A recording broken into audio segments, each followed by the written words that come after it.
pagkakataon na makapiling, makabalikan, maging bahagi ng mundo. Salamat, salamat, taus-pusong pasasalamat. Salamat, salamat, salamat sa RTN.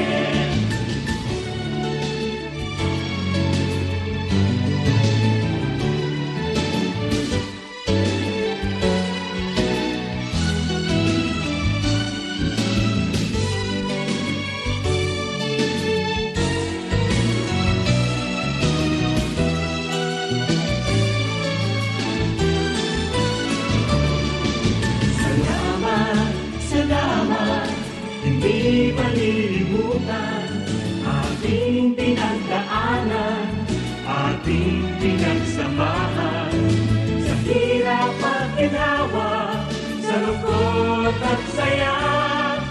Salamat, salamat, salamat sa RTN.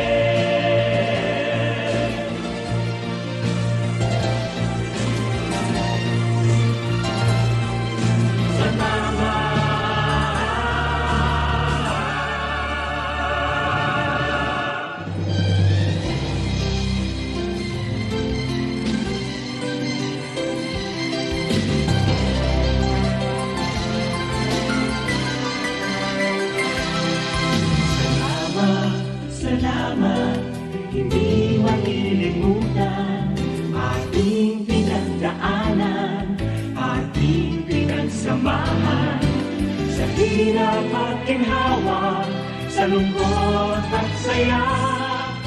Salamat, salamat, salamat sa RTN. Noong simula pa lamang, kayo ang naging magulang. Sa aking bawat hakbang, turo niyo'y tamang daan. Sa aking mga pagsubok, kayo'y laging tumutok. Kayo na ang laging kapay, hanggang sa magtagumpay.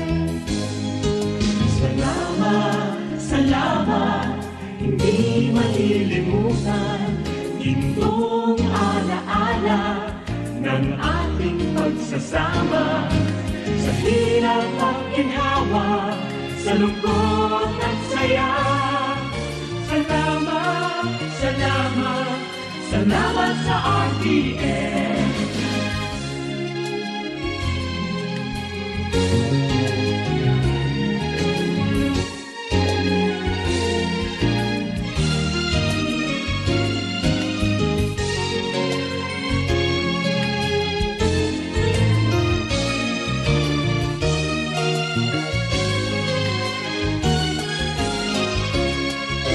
Ako'y makilala, sikat sa buong madla. Sanggipang karangalan, sa lahat bahagi ka. Ngayon ka nakita, hinubog ng lumipas. At bawat ngayon at bukas, nakabukit hanggang wakas. Salamat, salamat, salamat sa pagkakataon na makapiling, makabalikan, maging bahagi ng mundo. Salamat, salamat, taus-pusong pasasalamat. Salamat, salamat, salamat sa RTN.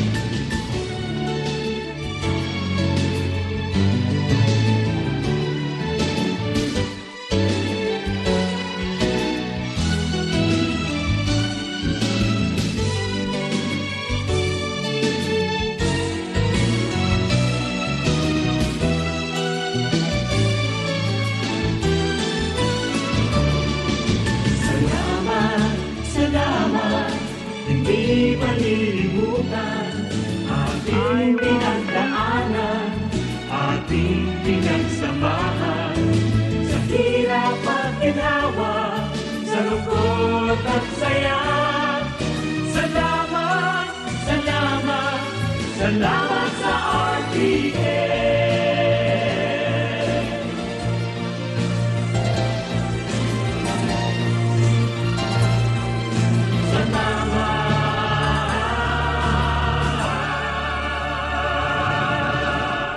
Salamat ang oras po natin dito sa lungsod ng Zamboanga at buong Pilipinas. 10 minutos pagkalipas ng alas 6 ng gabi.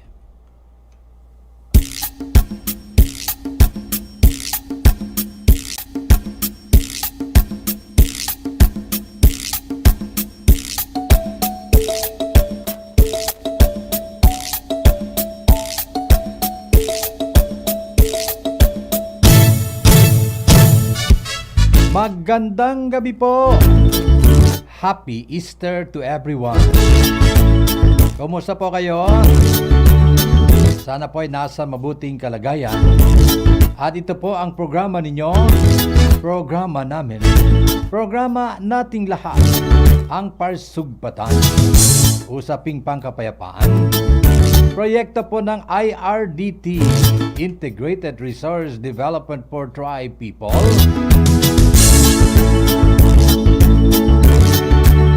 Ang Parsugpatan po ay isang peace education radio program ng Integrated Resource Development for Tribe People.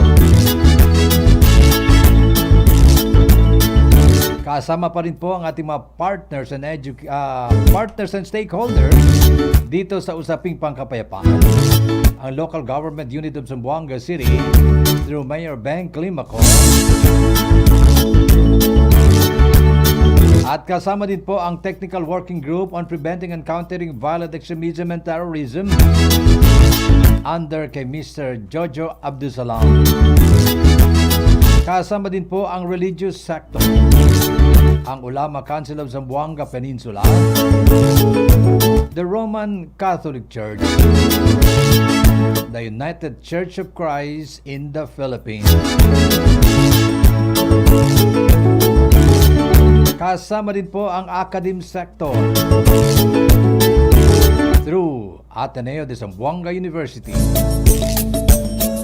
Western Mindanao State University, at ang Zamboanga State College of Marine Sciences and Technology. Kasama din po ang Security Sector, the Armed Forces of the Philippines, through the Joint Task Force Zamboanga under command of Colonel Randolph Rojas, the 74th Infantry Battalion under the command of Lieutenant Colonel Julius Villena, ang Marine Battalion Landing Team 11 or Matatag Battalion under the command of Lieutenant Colonel Joel Atienza, at ang Naval Forces Western Mindanao under the command of Rear Admiral Adasi, Toribio Adasi. Kasama din po ang Philippine National Police through the Police Regional Office 9 under the command of Brigadier General Ilagan. Kasama din po ang Zamboanga City Police Office under the command of Colonel Rexmel Reyes, at ang ating mga Peace Salam Station under the command of Major Salam, kasama ang ating mga Peace Salam volunteers. So welcome. Bienvenidos. Buenas noches, Zamboanga. Maayong gabi ikanatong tanan. Magandang gabi po. Good evening, world. Assalamualaikum warahmatullahi wabarakatuh. Parsugpatan. Pinost po natin sa Facebook page na ang tatalakayin natin ngayong gabi ay ang Executive Order 645, 646 at 647. Ito po ay tungkol lahat sa COVID-19 protocols ng ating lungsod, paglabas-pasok po ng mga Sambuangueños at ibang mga bisita natin ano ang pwede at ano ang hindi pwede. We invited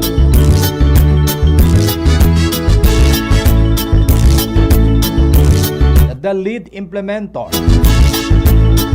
of all these executive orders of the local interagency task force Zamboanga, ang Zamboanga City Disaster Risk Reduction Management Office or officer, through the blessing of our Mayor Beng Climaco. But sad to say, our Disaster Risk Reduction Management Officer, Dr. Elmir Apolinario, turned down our request.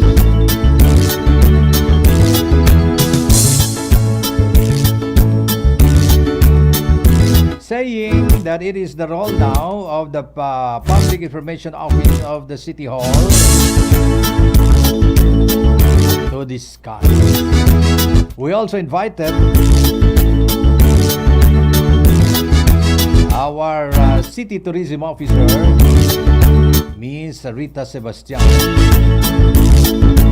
and our PIO, Sheila Covarrubias, but all pointed out to Dr. Elmir Apolinario. We also invited Attorney Kenneth Beldua to join us tonight kasi po may si Attorney Beldua participated in the promulgation of these executive orders, but si Attorney Beldua po may prior commitment, but our City Director, Police Colonel Rexmel Reyes, accepted our invitation but through phone patch. But nevertheless, the show must go on. So welcome. Dami kasing naghihintay, no? At gustong malaman, ano ba talaga? Pabago-bago. Kasi we firmly believe in the absence of correct information, people will fill the gap with misinformation.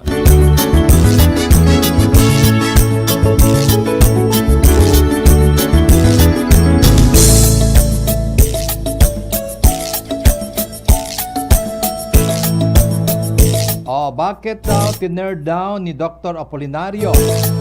Bakit ang PIO ng City Hall, siya man ang mas may kinalaman sa risk reduction? Okay. But anyway, good luck to Dr. Elmir Apolinario. He sent his apologies.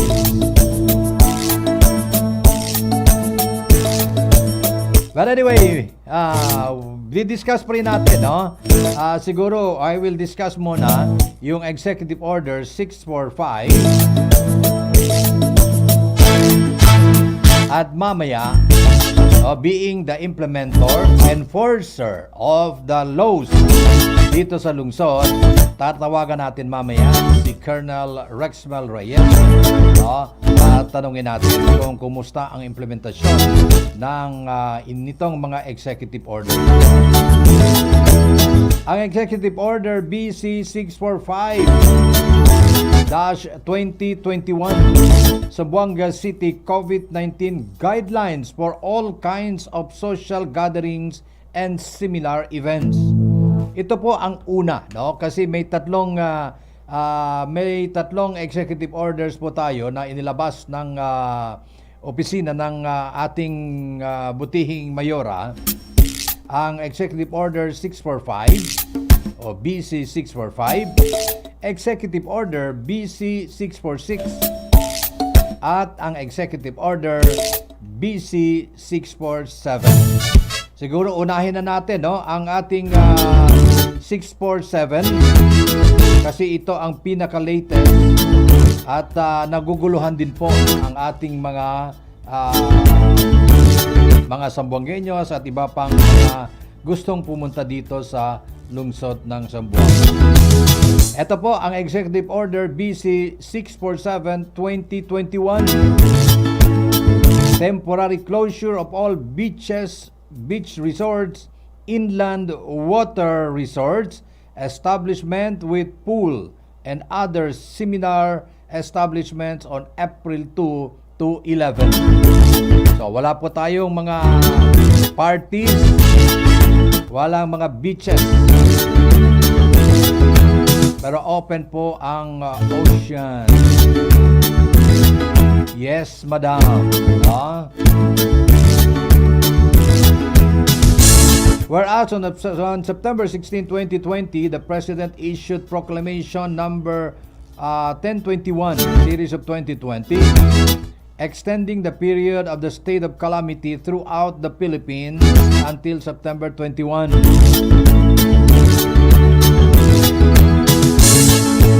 Whereas the Department of Health received reports regarding a new variant of the SARS-CoV-2, B117 or the VUI 2020/12-01, spreading in the United Kingdom, Great Britain, and Northern Ireland, or the United Kingdom, and another variant identified in South Africa, or ang 501V2. Whereas Section 4 of Ordinance 532, Series of 2020, otherwise known as the COVID-19 Emergency Ordinance of the City of Zamboanga, provides, among others, that the city mayor is empowered to perform all powers and may issue executive order in pursuit of combating COVID-19. Whereas as per the COVID-19 data tracker, active COVID-19 cases for Zamboanga City rose to 92 from the previous 85 as of March 29, 2021.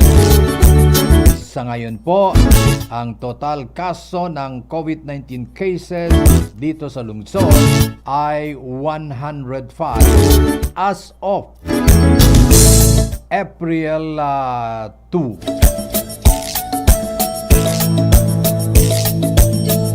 Whereas as for COVID-19, whereas Executive Order number BC 645/2021 regulates the operation all beaches and resorts.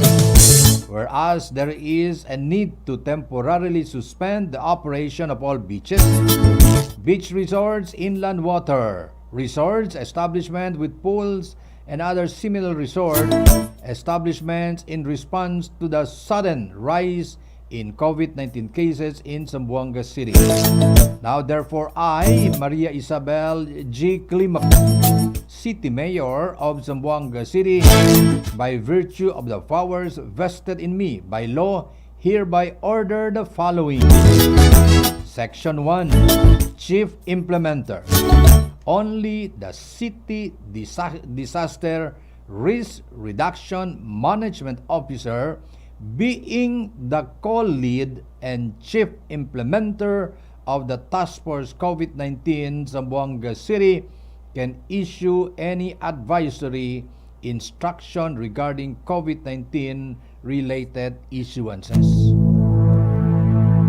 Wala pong nasabi dito na only the City Disaster Risk Reduction Management Officer can turn down invitation. Section 2, Prohibition. All individuals are prohibited from gathering in beaches and inland resorts during the duration of this executive order. Section 3, Closure. All beaches, beach resorts, inland water resorts, establishment with pools, and other similar resort establishments shall be closed from April 2 to 11. Section 4, Implementation. The Zamboanga City Compliance Team shall spearhead the implementation of this order with the assistance of the Joint Task Force Zamboanga, Zamboanga City Police Office, barangay official, and other agencies as the need arises.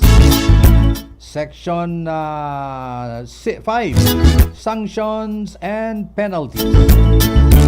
Any beach resort or any other similar resort establishment found to be operating during the effectivity of this order shall be penalized with the maximum fine of 5,000 in accordance with Section 5, Paragraph 1 of Ordinance Number 532 as amended. All persons or participants caught inside the beach resort or other similar resort establishment shall be penalized with a fine of 1,500 in accordance with the Section 5, Paragraph 1 of Ordinance Number 532. Separability Clause, Section 6. Should any provision of this order be declared unconstitutional or inconsistent with any existing laws, ordinances, or presidential issuances, the same shall not affect the validity and effectivity of the other provisions hereof. Section 7, Effectivity. The executive order shall take effect on the midnight of April 2, meaning kagabi, nung isang gabi, and shall remain in force until April 11, which is a Sunday.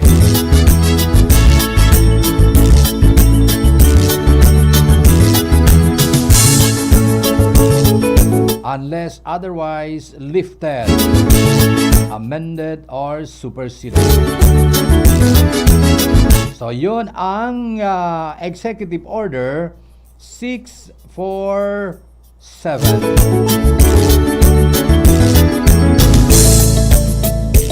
Atin naman i-discuss ang 646.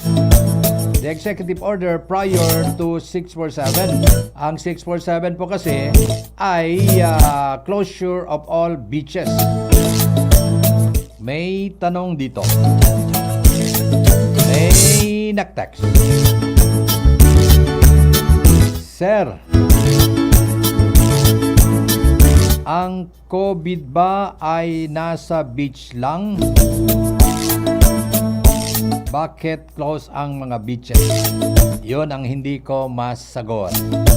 Dapat sana si Dr. Apolinario ay nandirito to answer all our questions.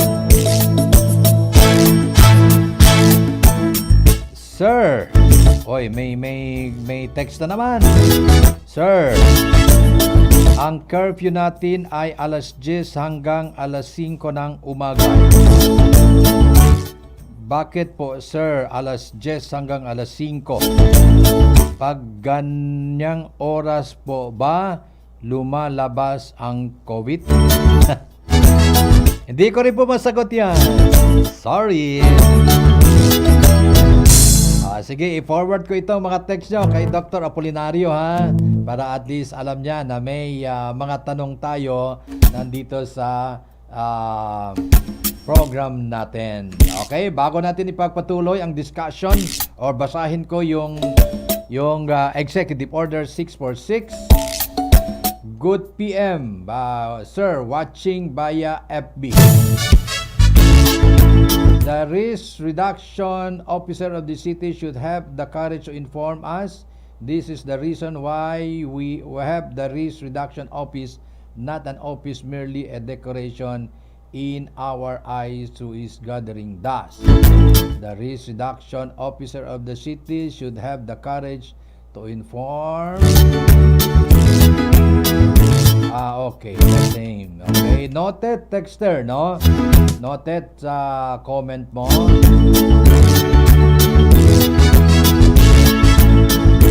Okay. RD Mark Ateola Dimerin. RD, good evening. Mas Usog, Ben, good evening. Beng Madag Kongreso, Mare, good evening.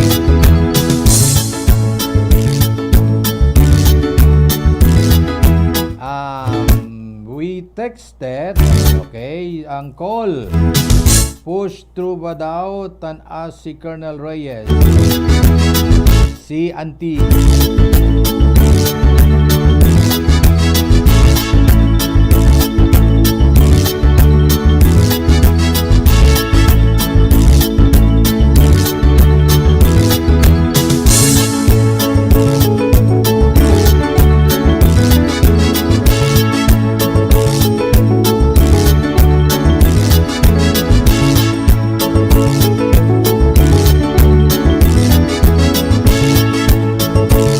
Okay. Sige, babasahin lang po natin ang salient feature ng 646. Then we will call the chief implementing officer of this executive order, ang Zamboanga City Police Office. Section 1, only the, okay, dito na naman tayo. Only the city city disaster risk reduction management officer, distraction na lang, being the co-lead and chief implementer of the task force COVID-19 can issue any advisory. Any person below 15 years old, those who are over 65, those with immunodeficiency, comorbidity, or other health risks, and pregnant women shall be required to remain in their residences at all times. Section 3, mandatory compliance to all individuals of the minimum public health standards.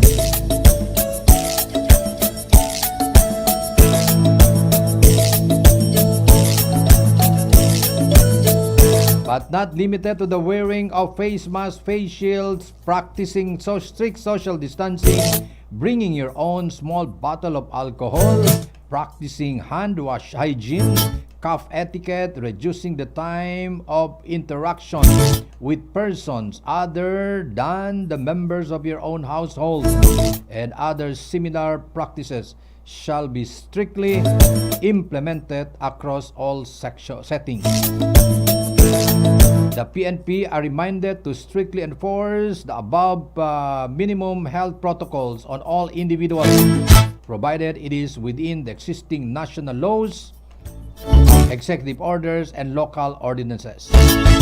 Section 4, clinical and exposure assessment. Section 5, improve movement of all types of cargoes by land, air, sea, or air within and across areas placed under any form of community quarantine shall be unhampered. Section 6, basahin na lang natin to para at least si Colonel Reyes can join us na dito sa program.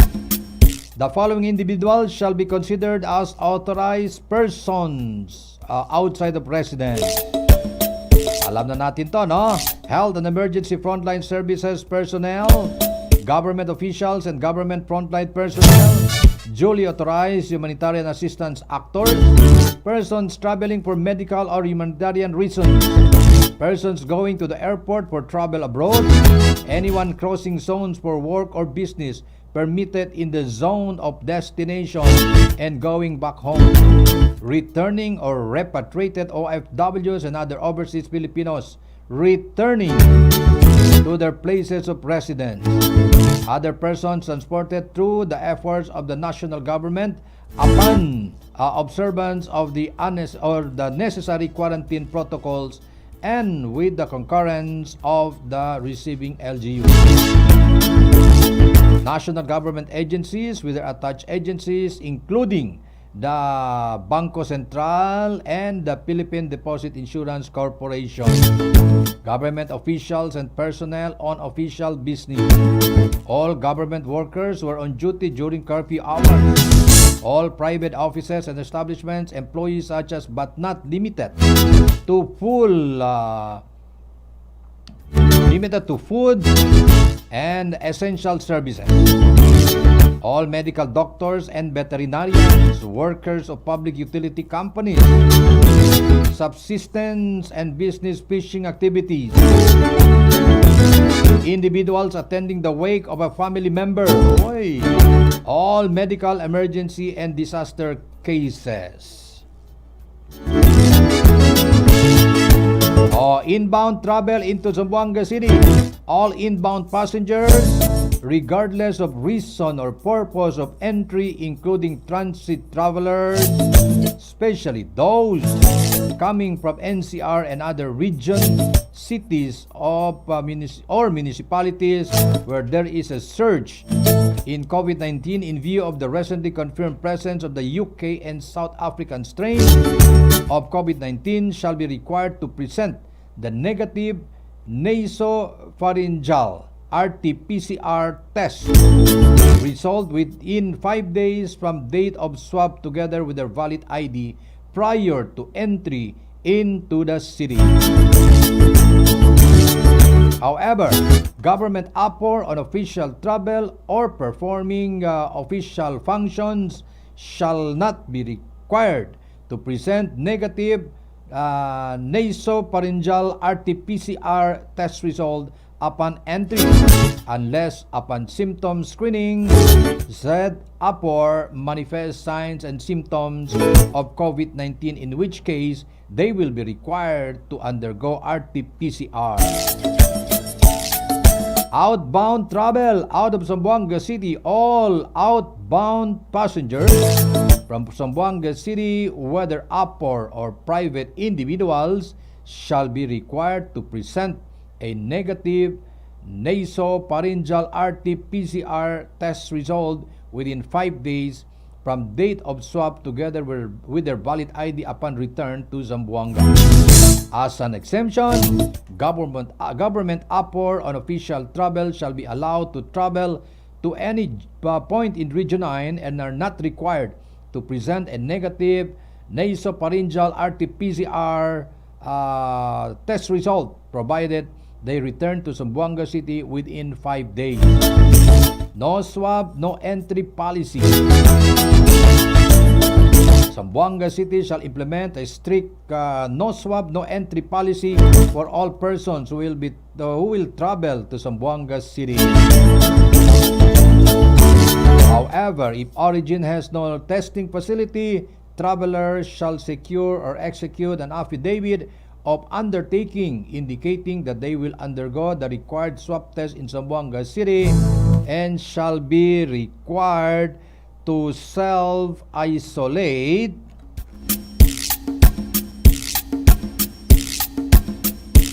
pending RT-PCR results.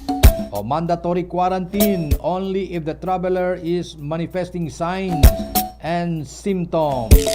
Leisure travel into Zamboanga City shall be temporarily suspended. Okay, so siguro yun, no? Klaro na yung mga yang go si Uncle. Yes, madam, no?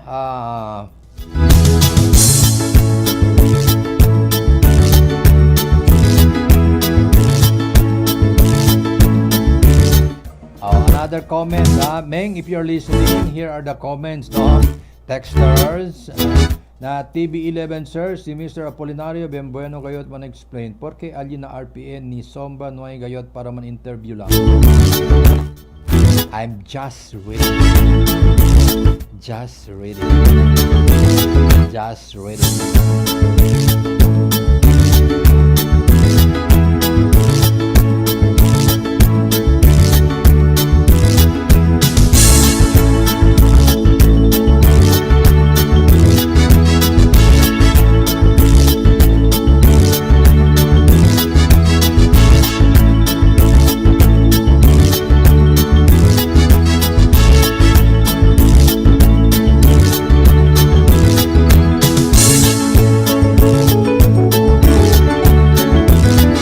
Okay, balik po tayo dito sa ating dito na tayo sa ating discussion na tapos na basahin yung mga executive order 646 and 647.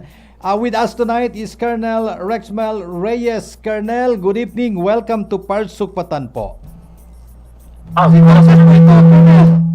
CD. Hello, sir. Yes po, si Doc Ses po ito, sir. Yes, sir. Good afternoon po, Doc. Good evening po, good evening. Good evening po. Good evening na po pala. Okay. Welcome po dito sa ating Parsugpatan po, CD, no? The Peace Education Program of IRDT. I was discussing earlier, Colonel, no? Yung Executive Order BC 646 and 647. Kumusta na po ang implementasyon ng dito mga executive orders sa CD? Yes, sir. Since the start po nung April 1, in-implement na po natin itong Executive Order 646, no? Na kung ito po yung Zamboanga City COVID-19 guidelines for interzonal and intrazonal movement of persons. Kung inyo pong matatandaan, nagkaroon po ng amendments itong executive order na to. Opo. Na kung saan yung 643 executive order 643 po yung unang naipalabas, but when it was reviewed by the regional IATF, nagkaroon po ng kunting amendments. So, ito ang 646, ito ang ini-implement natin ngayon na CD, no? Tama po yun, sir. Tama po yun, sir. Aha. Okay. So, kumusta po? May mga violators na ba nahuli or kumusta po ang the implementation of the executive order as a whole? So, ang pinakasalyat po natin ito, no? Yung executive order na to. Yes, sir. In as far as the PNP and the Joint Task Force Zamboanga is concerned, in cooperation po, no, in collaboration sa ating City Health Office, sa ating other implementers po ng local ITF natin dito, we are implementing strictly dito sa ating mga borders. And at the same time, dito po sa ating mga finger warps na kung saan ang Zamboanga City, nakikita naman po natin, no, na malawak yung ating coastal line. Opo. So iyan sa mga challenge natin sa amin mga frontliners in as far as implementation of this executive order. But dito naman po sa ating implementation, we are strictly implementing the health protocols. So the health protocols. So kasama pa rin po kasi dito sa ating ng executive order nito ay it gives emphasis doon sa minimum health protocols na kailangan i-observe ng mga individuals. Okay. So, wala ba kayo na-encounter ba, Colonel, dito challenging itong executive order natin sa mga borders natin? May mga challenges po na naiano natin sa very strict po ang ating mga implementors, no? Ang ginagawa po ng ating mga taga City Health Office ay sila po yung nag-i-screen ng mga pumapasok po dito sa ating nasasakupan sa Zamboanga City to make sure po na they are, no, meron po silang negative RT-PCR test result. So yung mga wala pong negative RT-PCR result, may mga options naman pong binibigay that pwede silang mag-ano po ng affidavit of undertaking, no, na kung saan they will subject themselves for RT-PCR and they will be on isolation while waiting for the result ng kanilang negative RT-PCR test. I'm not supposed to ask this question to you, Colonel, no? Pero wala kasi si Dr. Apolinario. He turned down our invitation, no? Marami na po ba tayong mga nasa quarantine ngayon na yung galing ng especially from NCR, Colonel, no? Na walang RT-PCR test pero nung dumating dito, when we conducted the test, turned out positive. Meron na po ba? Sa amin ho, wala pa kaming record niyan, no? Mhm. Kasi as far as sa PNP is concerned, pina-turn over po namin sa full discretion po ng City Health Office, and at the same time through the full discretion po ni Dr. Apolinario being the chief implementer po ng IATF guidelines natin. Mhm.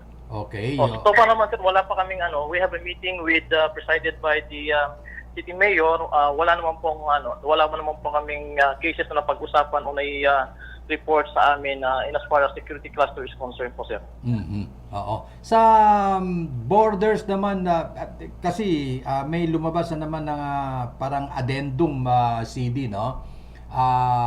Itong mga hindi na kailangan ng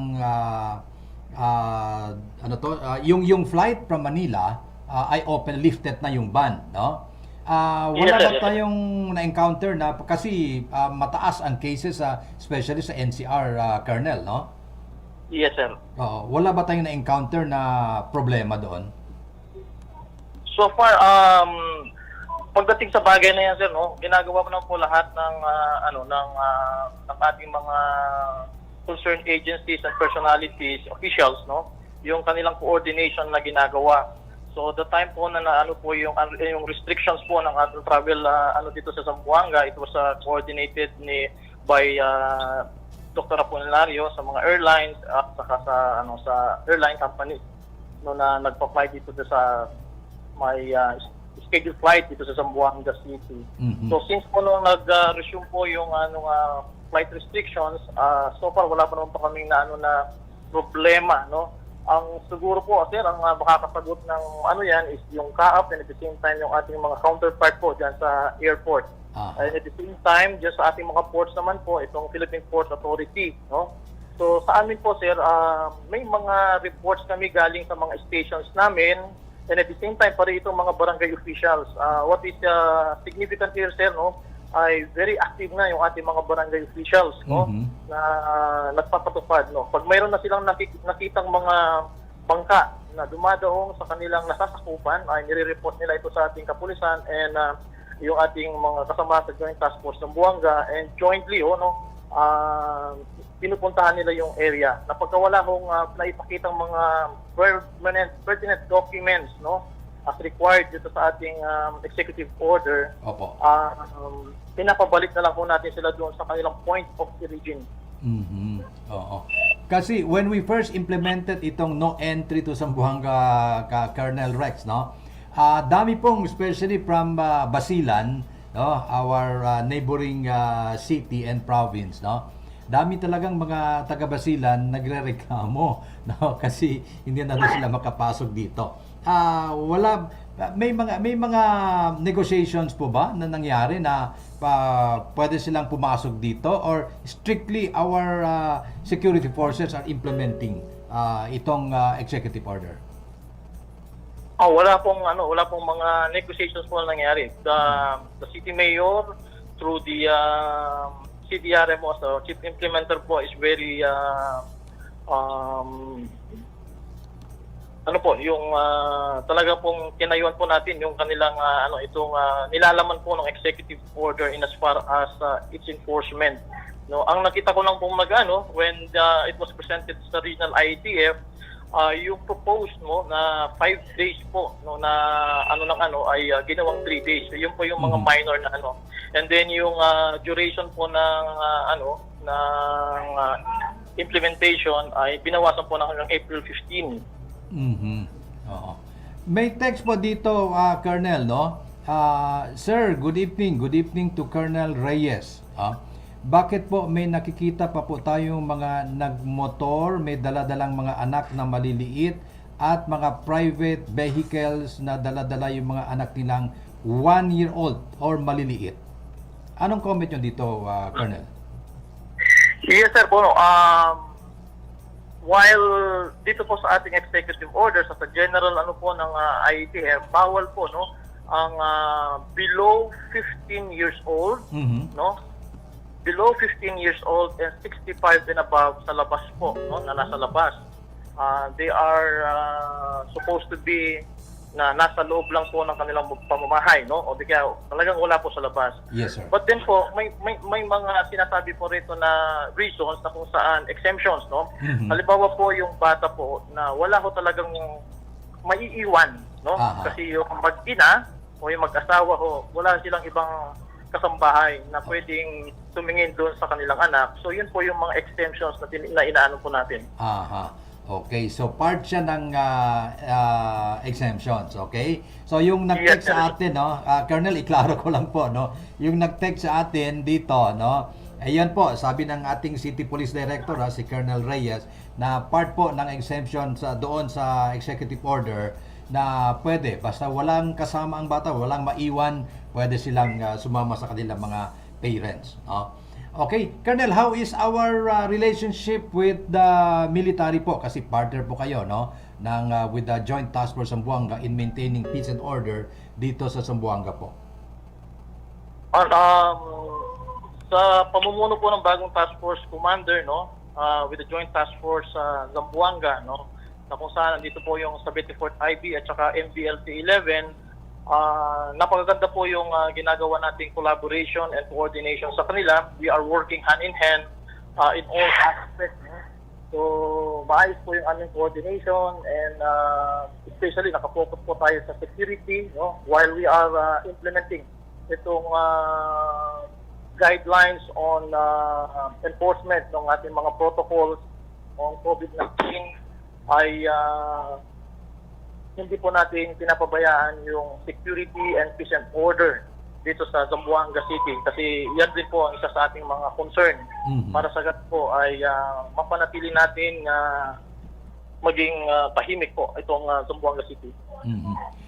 Colonel, mapuputol itong line, no? I'll call you back siguro in a few seconds lang kasi alam nyo naman po ang only natin dito sa okay, naputol po, no? Kasasabi ko lang kay Colonel Reyes, no?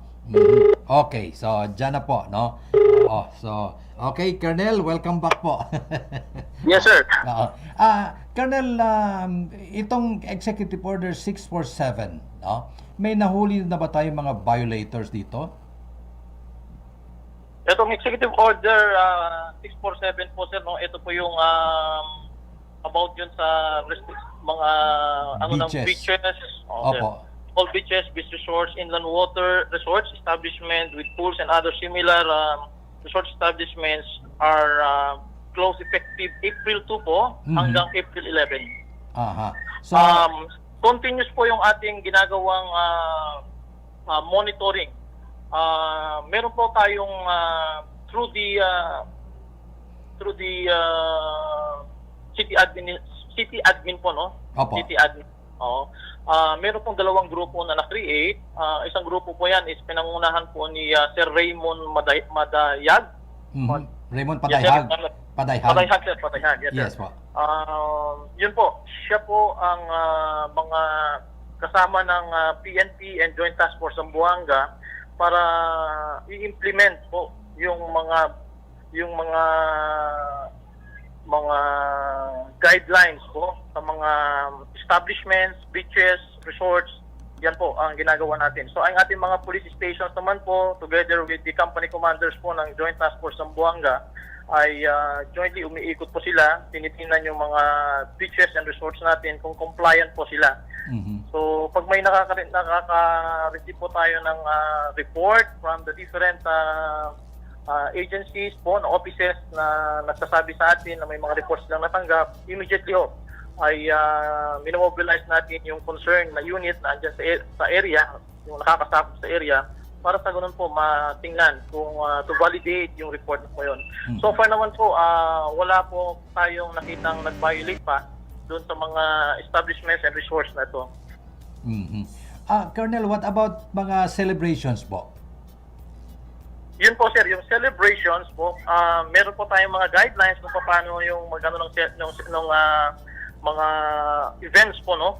Opo. So, kagaya ng po sinabi ko, may mga grupo po tayong mga nag-check, si Sir Raymond, kasama po yung mga PNP natin, yung sa amin po, yung aming pinapangunahan po ng aming DCDA, si Police Lieutenant Colonel Salvado, and then sa Joint Task Force ng Buanga. So lahat po ng events on a daily basis, pinupuntahan po nila ito kung saan yung location ng events, yung venue, to check po na compliant po itong establishment, at the same time yung pong mga guests nandun po.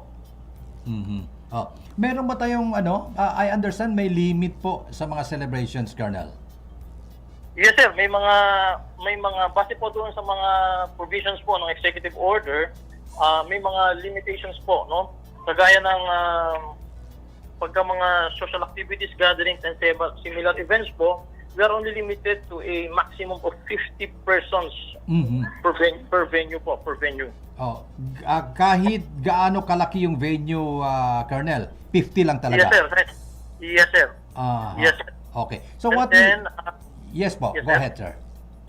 Per venue lang po yung per venue po pinag-usapan natin dito. It's only limited to a 50 persons per venue.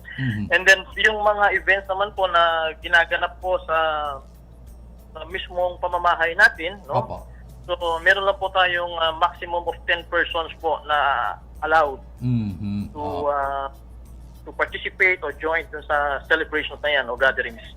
Colonel, what will happen pag sumobra po sa 50? What will happen to the rest of the visitors? Yun po yung paanuhin ng so meron po tayong mga karapatang penalties po dyan po, yung mga nagpa-violate po, no? Opo. So, pagka nag-violate po, meron po tayong fine na 5,000 doon sa establishments po, no?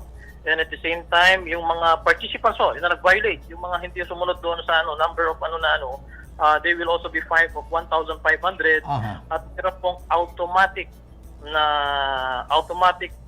revocation po, no? Nung kanilang permit, business permit. Okay. At in consonant doon sa sinasaad po nung Ordinance number 532 natin po, sir.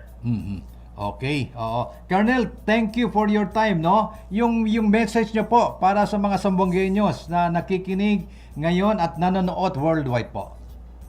Yes, sir. Sa lahat po ng nakikinig sa ating programa ngayon, no? Sana po maintindihan ninyo na ang inyong kapulisan, kasama po ang Joint Task Force ng Buanga, sa pangunguna po ng ating Chief Implementor, the City Mayor, sa pagpapatupad ng mga alituntunin, guidelines na umiiral sa ating kasalukuyang sitwasyon ngayon. Sana po ay maibigay ninyo yung cooperation ninyo at sana po ay maintindihan ninyo na ito pong ginagawa ng inyong mga security, mga implementors, no, ay para sa ating lahat. So sana patuloy niyong suportahan po ang inyong kapulisan ng Zamboanga City Police Office at patuloy po kaming magsisilbi at paglilingkuran kayo. Maraming pong salamat. Okay, thank you very much, Colonel Rexmel Reyes, City Police Director. Sir, thank you. Keep safe always. Likewise po, sir. Thank you very much. Good night po. Okay. Stay safe also, sir. Okay, yun po si Colonel Rexmel Reyes, no? Ang ating City Police Director. At kahit papano na-explain po ni Colonel Reyes, no? At ano yung mga kaukulang penalties, no? Doon sa mga violators. Parang gusto ko nang i-promote si Colonel Reyes as City Disaster Risk Reduction Management Officer, no? Riley's Varieties, maraming salamat po. Zamboanga City Police Office City Director Colonel Rexmel Reyes. Kagawad Bird Angeles, Sir Bird, good evening. Dyan sa Talabaan, Maria Samson is watching with us. Nat Jikiri, assalamualaikum, watching from Mampang. Hi po, sir. Hi, Nat. Waalaikumsalam. Maria Cristina Cruz, Chris, good evening. Vilma Cruz, good evening. Si RD Mark Atiola de Merien, Mas Usog, Beng, Madag, Kongreso, good evening. Okay? So, yun po, no? Kahit pa paano, nasagot naman po ang ating mga katanungan dito po tungkol sa Executive Order 646 and 647. Ang pagpasok dito sa lungsod ng Zamboanga at yung gustong bumiyahe, nakasaad naman po dito sa Executive Order 645 and 646 and 647. So nagpapasalamat kami kay ulit kay si Amihar Irabna, Mamita, good evening. So thank you kay Colonel Rexmel Reyes for joining us tonight. And sa lahat po ng bumuo ng TWG-PCPED, the security sector, the academic sector, the religious sector, our LGU. Wala na po tayong oras. So sa lahat din po ng bumubuo ng IRDT, headed by our Executive Director, MK Jikiri, our President, Maas Usog, the Board of Directors, the men and women of IRDT, si Doc Ses po, papasalamat. Thank you very much. Muchísimas gracias. Daghang salamat. Magsukol kanyo katanta, Terry Makasi. At nag-iwan po ng isang maganda at mapayapang gabi at Happy Easter po to all.